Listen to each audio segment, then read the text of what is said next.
Boa noite, irmãos. A paz a todos. Para mim é motivo de grande alegria estar com os irmãos, conhecendo mais uma parte do corpo de Cristo aqui na Paraíba.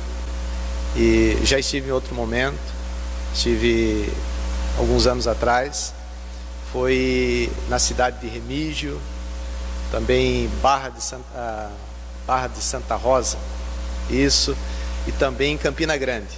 Campina Grande também estive lá, levando a palavra de Deus e compartilhando com os irmãos. Na verdade, nós já fizemos, esta já é a 21ª viagem missionária desse Instituto Teológico. Já várias viagens aqui para o Nordeste, Piauí, estive em Teresina, também na cidade de Caruaru, Pernambuco. Na Paraíba é a segunda oportunidade que tenho. Outras viagens para o Rio Grande do Sul, Santa Catarina, para São Paulo, algumas outras regiões que fomos também com o grupo, que foi entre grupos isolados, indígenas e também quilombos. Esse grupo também esteve no Paraguai, esteve no Acre, esteve pregando também no Uruguai. Então esteve em vários lugares aí, levando a palavra de Deus em alguns momentos e compartilhando deste reino precioso de Jesus Cristo para com todos. E hoje me alegro em estar aqui junto aqui do Renan, do qual Deus nos deu a grata oportunidade de nos conhecermos. Já vai fazer quase que um ano. Então nesse momento ele compartilhou aqui o púlpito do altar para que pudesse trazer uma palavra, uma reflexão nesta noite. E eu gostaria de ler um texto com os irmãos no livro de... Vamos abrir a palavra de Deus aqui no livro de 2 Tessalonicenses, no capítulo 2, do versículo 13, adentrando ao capítulo 3 até o versículo 5, onde estaremos fazendo nossa leitura e então uma reflexão da palavra de Deus. Hoje este culto, um culto de oração.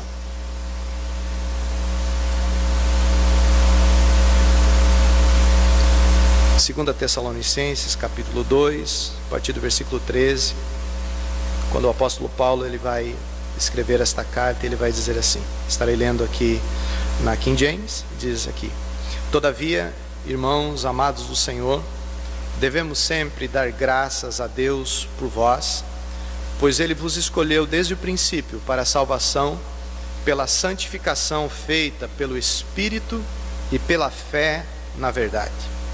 E para isso vos convocou, por meio do Evangelho que vos anunciamos, para alcançardes a glória de nosso Senhor Jesus Cristo. Sendo assim, irmãos, permanecei firmes e conservai as tradições que vos foram ensinadas, tanto de viva voz, quanto por meio das nossas cartas.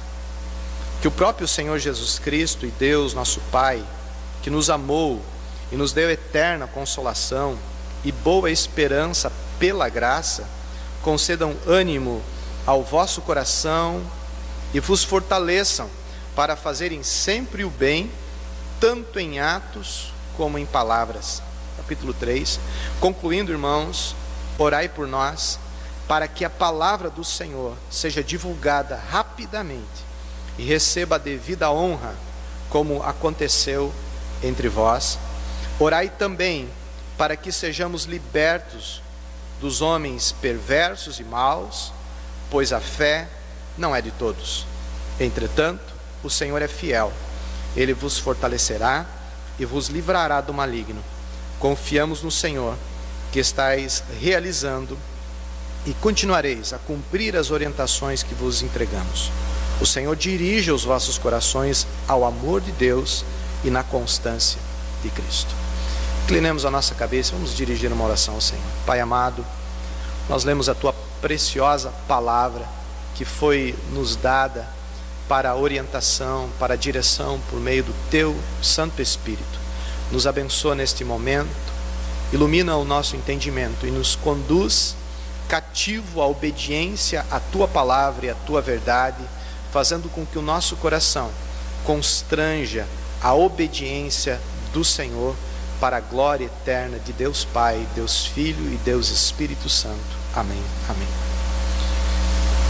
Esta carta do apóstolo Paulo aos Tessalonicenses, como as demais cartas, elas vêm trazendo sempre um conteúdo aplicado à vida dos irmãos e trazendo orientações, não somente orientações, mas também admoestações, porque os problemas, quando nos reunimos como igreja e como povo, certamente nós teremos os nossos conflitos, e conflitos ideológicos, conflitos teológicos, conflitos diante da graça, da verdade de Deus, por sermos limitados, por sermos humanos, por sermos tão apegados a essa terra, tão barro e tão distante desta verdade eterna. Mas graças a Deus pelo Espírito Santo de Deus, que nos conduz em vitória, em triunfo, e ilumina o nosso entendimento. E o apóstolo Paulo, dirigindo esta carta aos Tessalonicenses, que também tem em parte do seu conteúdo, um conteúdo escatológico, a respeito das coisas futuras, daquilo que nos foge à contemplação, daquilo que vivemos e daquilo que apreciamos nesta vida e daquilo que temos, porque são coisas eternas. E coisas eternas, nós apenas nos apegando à palavra de Deus e esta verdade eterna, nós podemos então compreender em nosso coração, em nossa alma, aquilo que o Senhor está ministrando aos nossos corações. E aqui, a partir desse texto, dessa fração, dessa porção do texto sagrado, ele vai dar início ali dizendo sobre a graça. Ele vai agradecer a Deus. Todavia, irmãos amados do Senhor, ele diz: devemos sempre dar graças a Deus por vós, pois Ele vos escolheu desde o princípio para a salvação, pela santificação feita pelo Espírito e pela fé na verdade. Que coisa preciosa quando contemplamos a fé na verdade de Deus. Conversávamos há pouco com o Renan, pastor Renan, sobre essa graça de Deus, sobre o contemplar da verdade de Deus e daquela alegria que Deus enche os nossos corações por estarmos na presença desse Deus que nos salvou. Como o apóstolo Paulo fala em outra carta, dizendo que Ele nos resgatou do reino das trevas. Nós estávamos perdidos e o Senhor nos alcançou. Nós estávamos afastados, mas o Senhor nos alcançou. Como é dado aquelas 3 parábolas, aquele conjunto de parábolas do capítulo 15 do livro de Lucas, quando o Senhor vai instruindo, quando ali rodeado de fariseus, e aqueles fariseus interpelam Jesus de uma maneira assim tão dura com Cristo. Jesus passa então a falar por parábolas, e então ele ensina ali sobre a parábola da ovelha perdida, da dracma perdida, do filho pródigo, e o quanto nós precisamos desse Deus que vem ao nosso encontro como o pastor de ovelha que vai ao encontro da ovelha perdida, como aquele que lança a luz a fim de procurar aquela dracma e festejar, como o pai que espera o filho. Embora o filho diga no seu coração que ele pecou contra os céus, pecou contra o pai e retornaria para a casa do pai, nós contemplamos no texto um pai que espera no caminho. E ao longe, quando ele vê o filho barbudo, sujo, imundo na sua roupa, ele percebe que o andar era do filho. E a Bíblia nos fala que o pai vai ao encontro daquele filho e abraça e beija aquele filho, dando-lhe o anel, devolvendo-lhe a autoridade de filho, dando-lhe sandálias, diferenciando ele de um escravo, dando-lhe roupa e dizendo aos seus servos: matem um novilho, vamos fazer festa, porque esse nosso filho estava perdido e ele foi achado. Ele estava morto e ele voltou à vida. Nós um dia estávamos mortos em nossos pecados, e pela graça de Deus e por essa verdade eterna que nos alcançou. Por isso o apóstolo Paulo, ele vai dando sequência ali no versículo 14, quando ele diz: e para isso vos convocou por meio do evangelho que vos anunciamos, para alcançardes a glória do nosso Senhor Jesus Cristo. Aqueles que perecem, aqueles que estão perdidos, não conseguem contemplar esta verdade ainda, mas é necessário, porque assim Deus quis que por meio da pregação do evangelho, pela loucura do evangelho, essas pessoas fossem alcançadas. Quando nós saímos a evangelizar e bater de porta em porta, e ali nos deparamos com pessoas que nos recebem com tanto carinho, às vezes sem nos conhecer, e dizendo assim: Entre filho, fique à vontade. Mas nos deparamos também com pessoas que dizem: eu não quero. Vocês são crentes? Eu não quero. Eu quero que vocês fiquem longe. Mas eles não estão dizendo apenas nós ficarem longe. Estão falando também para que Cristo fique longe, para que Cristo não se aproxime. E ele vai nos ensinando algumas coisas aqui. E eu queria destacar sobre a oração, quando no capítulo 3, ele vai dizer ali, concluindo, irmãos: orai por nós, para que a palavra do Senhor seja divulgada rapidamente e receba a devida honra, como aconteceu entre vós. Um tempo atrás, já vai para 9 anos que estou casado, e esse ano estou esperando o meu primeiro filho. Vai chegar próximo de novembro, ou no início de novembro, e eu coloquei o nome dele de Iago Natanael, uma variação de Jacó, e também Natanael como presente de Deus, porque entendi que filho é presente e herança, como as Sagradas Escrituras nos falam. Mas na nossa caminhada como esposo e esposa, minha esposa sempre ganhou flores, vasos de flores, mas aquelas flores, elas não duravam lá muito tempo. De repente estavam secas, secavam. E algumas vezes eu interpelei ela dizendo: amor, você precisa cuidar mais das flores.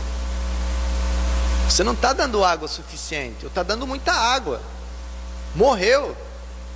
A pessoa que te deu essa flor, se vê aqui em casa, vai ficar chateada. Vai dizer: poxa, eu dei uma flor ali com tanto carinho, de repente aquela flor murchou e morreu. E eu sempre gostei muito daquela arvorezinha japonesa, bonsai. Volta e meia eu queria comprar uma.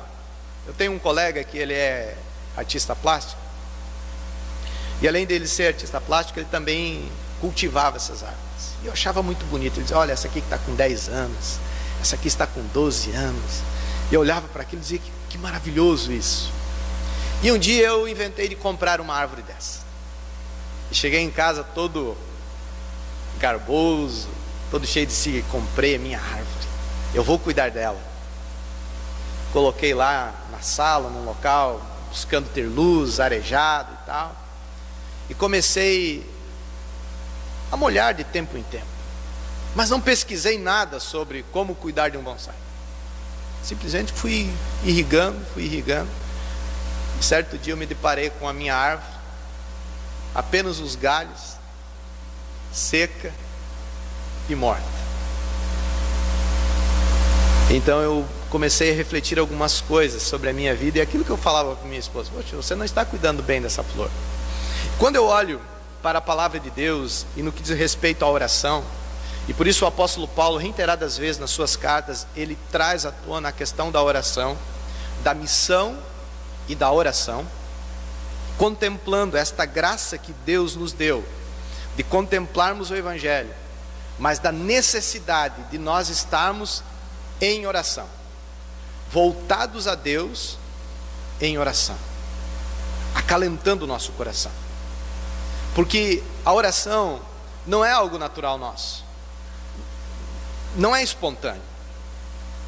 Isso é tão verdade de que as igrejas que eu visito, os menores cultos são cultos de oração. O culto de domingo é o culto cheio, onde as pessoas vêm para ouvir a palavra.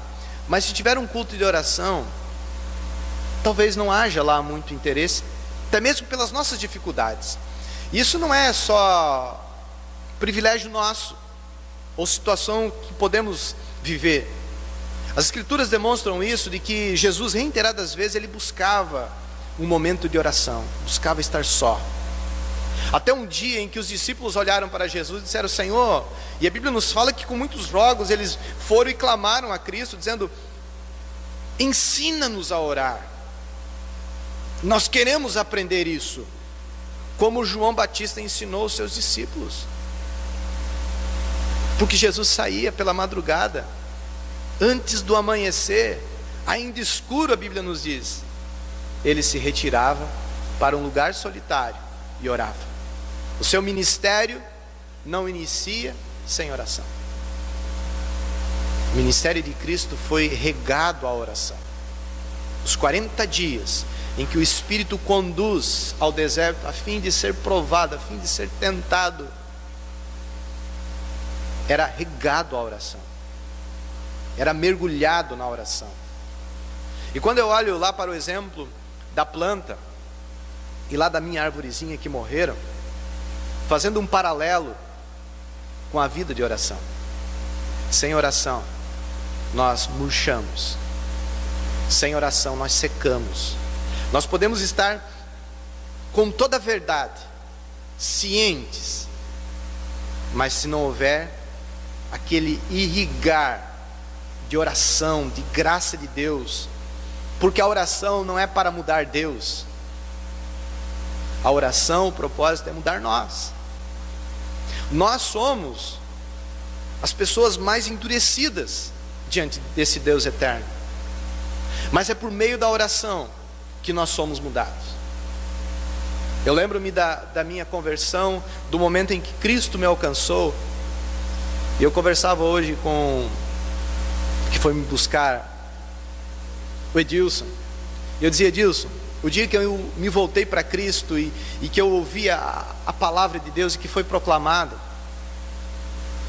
eu fui à frente e eu me lancei ao chão, com a cara ao chão. E eu passei uma semana orando a Deus e pedindo perdão por tudo que vinha à minha mente. E eu dizia assim: Deus, por tudo aquilo que eu ofendi o Senhor. E a partir daquele dia eu me tornei me convidaram alguns dias depois a fim de orar. Diziam: vamos orar. E dentro da nossa igreja, dentro da nossa denominação, não são todos, mas existem aqueles grupos que gostam de orar no monte. Tem um apreço: vamos orar no monte. E me convidaram para ir orar no monte. Depois virei um viciado em monte. Eu queria ir todo culto. Terminava o culto e dizia: pastor, quando que a gente vai orar? Eu me tornei uma pessoa tão apegado à oração que na minha juventude, os domingos à tarde, nós separávamos e íamos para a igreja orar. Batíamos lá na igreja e diziam: pastor, deixa a gente orar na igreja. Vocês querem orar hoje domingo à tarde? Queremos orar a Deus. E passávamos a tarde orando a Deus e pedindo a direção de Deus, a direção do Espírito Santo de Deus, a fim de que Deus mudasse, transformasse a nossa vida. E uma das primeiras orações que eu fiz, quando tomei esse livro sagrado nas mãos, foi olhar para a palavra de Deus e dizer: Deus, se o Senhor mudou homens como Moisés, que foi assassino, Senhor, se o Senhor mudou homens como Davi, que foi adúltero e assassino também, se o Senhor mudou homens como Paulo, que foi assassino também, Senhor, se o Senhor mudou a vida de Pedro, tão duro, e a vida de tantos outros que podemos nomear, muda a minha vida. O apóstolo Paulo, quando ele fala aqui a partir do capítulo 3, ele pede oração a essa igreja. Ele diz, concluindo, irmãos, orai por nós. Por quê? Para que a palavra do Senhor seja divulgada. Paulo era tomado, era mergulhado pela missão. Nós não podemos ter a missão como algo paralelo à igreja. A igreja, ela deve ser, no seu sentido mais estrito, missionária. Essa chama missionária deve arder em nossos corações com uma paixão, a fim de que possamos não viver apenas no vertical, mas no horizontal. Essas duas frentes que se expandem para o lado e para o alto, elas precisam caminhar de maneira conjunta, porque às vezes podemos focar apenas na nossa espiritualidade e nos tornarmos pessoas egoístas, amarrados a uma espiritualidade vinculado à ideia daqueles que eram apenas religiosos, como eram os fariseus, os saduceus, os essênios, naquela espiritualidade tão longe e que desejava se esconder nas cavernas, como era o caso dos essênios, longe de Deus. Uma espiritualidade um tanto monástica, que olha apenas para si, porque é impossível nós nos depararmos com a palavra de Deus, e esta palavra que nos transforma, e não nos importarmos com aqueles que estão em nossa volta, com aqueles que perecem, com aqueles que choram, com o sofrimento do povo. Porque quando saímos e batemos de porta em porta, e por isso eu faço questão de vir nas viagens missionárias, sempre que posso. Eu não precisaria, mas sempre que posso, eu gosto de estar junto com eles. Eu gosto de dormir aonde eles dormem. Eu gosto de comer aquilo que eles comem, que os missionários comem. De estar aonde as pessoas estão, sentindo o cheiro das pessoas. Porque eu não quero ser um pastor de gabinete. Eu quero ser um pastor que tenha cheiro de ovelha, e que possa contemplar nisso, naquilo que Cristo foi, que de aldeia em aldeia estava lá proclamando Cristo, estava anunciando Cristo. E o apóstolo Paulo faz um apelo então à igreja, aos Tessalonicenses, e esse apelo também vem até nós, quando ele diz ali: orai por nós, para que a palavra do Senhor seja divulgada rapidamente e receba a devida honra, como aconteceu entre vós. Quando nós honramos Deus, quando nós honramos a palavra de Deus e o seu ensino, a sua verdade, o Senhor vem também e derrama sobre nós honra. E esta honra é tomada de graça de Deus. Nos tornamos então encharcados da graça de Deus, dado o equilíbrio necessário para que nós possamos viver. Porque uma planta, como eu falei para vocês, existem plantas que precisam de mais águas, outras precisam de menos água. E eu talvez quando comprei aquela minha arvorezinha, eu não me percebi de como poderia ser, quanto de água, quanto de sol precisava. Simplesmente fui molhando, até de repente não ter mais nada. Na vida cristã, é necessário nós termos essa consciência de que a oração é esse irrigar diante de Deus, é esse derramar diante de Deus, diante desse Deus gracioso, desse Deus bondoso, desse Deus tão amável, desse Deus que se entregou por nós na cruz do Calvário. E antes de ir para a cruz do Calvário, ele leva os seus discípulos a um monte, no Getsêmani, nas oliveiras, para orar. E ele diz ali a alguns: venham comigo, fiquem aqui, venham comigo, vamos orar um pouco. E o que acontece? Jesus ora por um tempo, pedindo a vontade de Deus, dizendo: Pai, se possível, passa de mim esse cálice, mas não seja feita a minha vontade, seja feita a tua. É na oração que buscamos a vontade de Deus e deixamos a nossa vontade no pó, e elevamos então a vontade de Deus. E a Bíblia nos fala que quando Jesus volta, ele encontra os discípulos dormindo, cochilando, e ele diz: nenhuma hora vocês podem vigiar comigo? E até chegar o momento em que ele vai ter que dizer: levante-se, o traidor já chegou. Pedro, que estava lá dormindo, levanta, e a única coisa que ele pensa é tomar a espada na mão, mirar na cabeça do servo do sacerdote lá, porque ele passa o dia afiando a espada. Senhor, eu vou contigo para a morte, Senhor, isso não vai te acontecer não. Ele fica amolando a espada, amolando a espada. E às vezes nós pensamos que é na força do nosso braço que nós conseguimos vencer as batalhas que só podem ser vencidas de joelhos. A história conta que David Livingstone, missionário na África, quando morreu, o lugar onde ele estava, ali estavam, naquela cama, estavam na terra, cavado na terra, porque era o lugar onde ele se ajoelhava.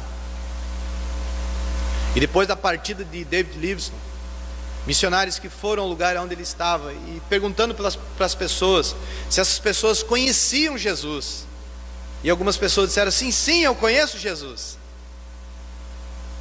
Mas como assim eu conheço Jesus? Sim, esse Jesus que você fala que cura, que cuida da gente, ele caminhou com a gente aqui.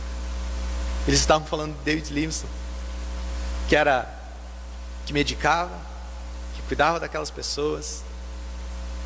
Por isso, irmãos, no Evangelho, a oração, ela nos molha, ela nos irriga, a fim de que possamos ter o vigor, o brilho de Cristo, para que por onde passarmos, não seja só o brilho, mas também seja o aroma suave de Cristo, a fim de que essa palavra, ela seja divulgada rapidamente, para que mais e mais pessoas, ouvindo o Evangelho, aquilo que é loucura para os homens, possam, ao ouvir o Evangelho, dobrar os seus pés, dobrar os seus joelhos diante do Criador. Nós estivemos hoje em uma escola, do qual o pastor nos levou, o pastor Wellington nos levou, uma escola com inúmeros problemas entre os jovens, com drogas, moças, adolescentes ainda grávidas, e ali fizemos uma representação de um teatro, e eu dei uma palavra a eles, e ao término dali, nós vimos alguns jovens quebrantados em Deus, algo que não foi nosso, e uma das pessoas dizia assim: olha, aquela jovem lá que está com o coração quebrantado, era uma das que mais incomodava aqui, ela quer Cristo na vida dela, ela deseja esse Cristo que transforma, ela não deseja apenas um Cristo explicado, ela deseja o Cristo que muda a vida dela. E Paulo vem trazer isso dizendo: é necessário que nós oremos, para que esta palavra voe, para que esta palavra alcance outras pessoas. O versículo 3 do capítulo 3 diz: entretanto o Senhor é fiel, Ele vos fortalecerá e vos livrará do maligno. O Senhor é aquele que nos guarda. Confiamos no Senhor, que estáis realizando e continuareis a cumprir as orientações que vos entregamos. O Senhor dirige os vossos corações ao amor de Deus e na constância de Cristo. É impossível nós desassociarmos oração, igreja e obra missionária. Tudo isso está muito junto, muito ligado, muito próximo, muito apertado, para que esta mensagem, a mensagem do Evangelho, que parece loucura aos homens, e do qual o apóstolo Paulo fala que é o poder de Deus para a salvação, essa graça que nos alcançou e que nos torna vivo, porque um dia Ele nos escolheu, Ele nos alcançou pela sua verdade, pelo Espírito Santo, pela fé, Ele nos convocou. Não foi apenas um convite, Ele nos convocou por meio do Evangelho para anunciar. Então, na oportunidade que temos, oremos a Deus, porque a missão se faz também de joelhos, e essa missão, ela deve ser constante na nossa vida. Que os irmãos que aqui estão possam orar por esta obra, não somente por esta obra local, mas para que o reino de Deus se expanda, para que as fronteiras se alarguem, para que as paredes que nos acolhem, elas possam se expandir, e este Evangelho possa alcançar o povo aqui de João Pessoa, possa alcançar os arredores, possa alcançar aqueles que vivem no sertão, nosso povo tão sofrido. Eu moro no sul. No sul, as pessoas às vezes elas têm um hábito de dizer: eu sou daqui, eu sou descendente não sei da onde. E eu digo: Eu sou brasileiro. Somos brasileiros. Não importa se os nossos familiares nasceram aqui ou acolá, nasceram em Portugal, ou seja lá onde for. Eu digo lá na nossa igreja, onde nossa cidade de Joinville na sua maioria são alemães. E eu digo, meu irmão, você é brasileiro, você é um joinvilense, você é um catarinense, você é um tupiniquim. Deus te plantou aqui. Deus sabia que você iria nascer aqui. E os teus olhos devem estar voltados para esta terra, a fim de que você ore por esse povo, a fim de que você interceda por esse povo, a fim de que você derrame lágrimas por esse povo. Porque às vezes nos falta uma identidade de povo, de brasileiro. E quando eu olho para a nação brasileira, eu me identifico em cada canto, porque eu digo, é o meu povo também. Quando eu vou lá para o sul, é o meu povo. Quando eu venho para o norte, é o meu povo. É a nação que Deus nos colocou e do qual Deus nos plantou. E nesta nação, nós precisamos buscar a intercessão diante de Deus, o Senhor que opera tanto o querer como o efetuar, e que nos conduzirá em vitória, porque a sua palavra, ela não ficará presa em nós. Ela criará asas, a fim de alcançar o coração de incrédulos, como o apóstolo Paulo fala em outro texto. Eu gostaria só de fazer esta citação do livro aqui de Romanos, no capítulo 10, quando ele nos diz, no versículo 1: caros irmãos, o desejo do meu coração e a minha oração a Deus em favor dos filhos dos israelitas é que eles sejam salvos. Que a nossa oração possa ser tomada de um desejo, como ele diz aqui, o desejo do meu coração e a minha oração. Há um desejo em tudo isso. O que eu e você temos desejado? Qual é o desejo do meu e do teu coração? Apenas aquilo que é meu? A minha espiritualidade? Ou é o reino, a glória de Cristo? E quando eu contemplo desta maneira, eu sou levado então a orar, como ele diz aqui, o desejo do meu coração e a minha oração é em favor dos filhos. Nós poderíamos aqui parafrasear e ler aqui, caros irmãos, o desejo do meu coração e a minha oração a Deus em favor dos filhos da Paraíba, em favor dos filhos de João Pessoa, em favor dos filhos dos nordestinos, de cada pessoa, de cada brasileiro, é que sejam salvos. Que nós possamos ter esse desejo no nosso coração e irrigar a nossa plantinha, que às vezes nós nos achamos tão bons, porque eu achava que sabia cuidar.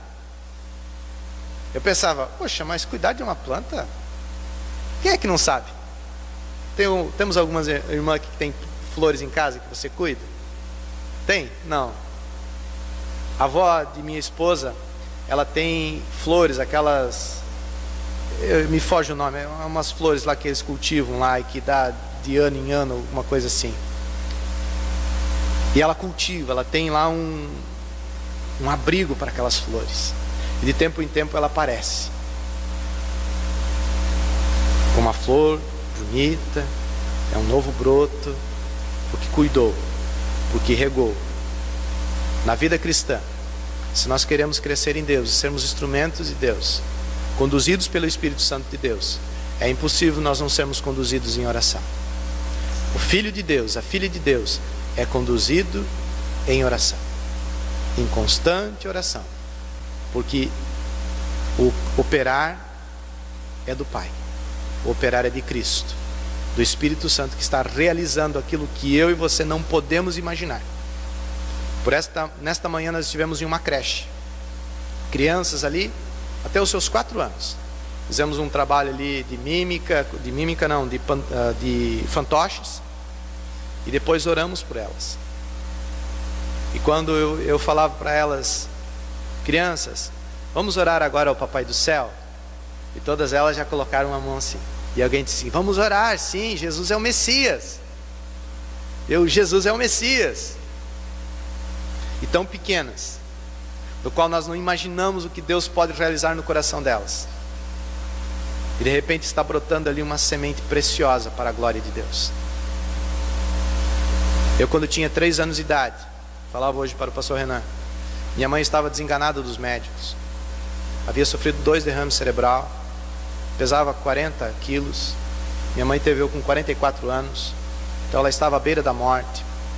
Os médicos haviam desenganado e mandado ela para casa a fim de morrer. E alguém talvez falou do Evangelho, possivelmente alguém falou do Evangelho para minha mãe. E eu, com 3 anos de idade, eu fui até o quarto de minha mãe. E ela me disse o seguinte, que eu fui lá e comecei a chacoalhar ela e dizer, mãe, vamos na igreja dos crentes. Ela me tomou pela mão. Nós éramos de uma família muito religiosa, com inúmeros quadros e altares pela casa toda. Ela me tomou pela mão, me levou numa igreja que era de chão batido, ao lado de uma refrigeração. Simplesinho. Mas ali havia uma igreja, um povo. E o pastor orou por ela. Essa minha mãe voltou para casa. Meus irmãos ficaram preocupados. Ela se deitou. E no outro dia, 5 horas da manhã, minha mãe disse que levantou, foi para a cozinha e começou a lavar a louça. E meus irmãos foram e disseram, mãe, volta para a cama, mãe não está bem. E ela disse, para a cama eu não volto mais. Jesus me curou. E isso já fazem 32 anos. Minha mãe está com 78 anos. Meu pai faleceu em janeiro, com 83 para 84 anos, servindo o Senhor. Aquele que antes não servia, passou a servir, porque Deus começou a realizar uma obra. Então Deus começou a salvar, usando uma criança. Quanto Deus pode nos usar? Nós não sabemos, mas Deus sabe. Amém? Eu deixo essa palavra ao coração dos irmãos, desejando que Deus abençoe, que Deus abençoe esta obra, que Deus abençoe o seu ministério, pastor Renan, os irmãos, todos aqueles que estão ao seu lado nesta obra, e que este reino se expanda, que essas paredes elas se expandam, que essa tenda se expanda para a glória de Deus, e Cristo venha a ser glorificado na revelação da palavra de Deus, naquilo que Deus tem de melhor para nós, naquilo que é de fidelidade. Me alegra o meu coração em encontrar com o pastor Renan fiel à palavra de Deus. Isso me enche de esperança, como nós conversávamos hoje, de que o remanescente ainda existe. E é necessário que compreendamos isso, de que o Senhor é fiel e Ele é poderoso, como o apóstolo Paulo falou lá aos Efésios capítulo 3, versículo 20, para fazer muito mais além daquilo que pedimos ou pensamos. Deus os abençoe, em nome de Jesus.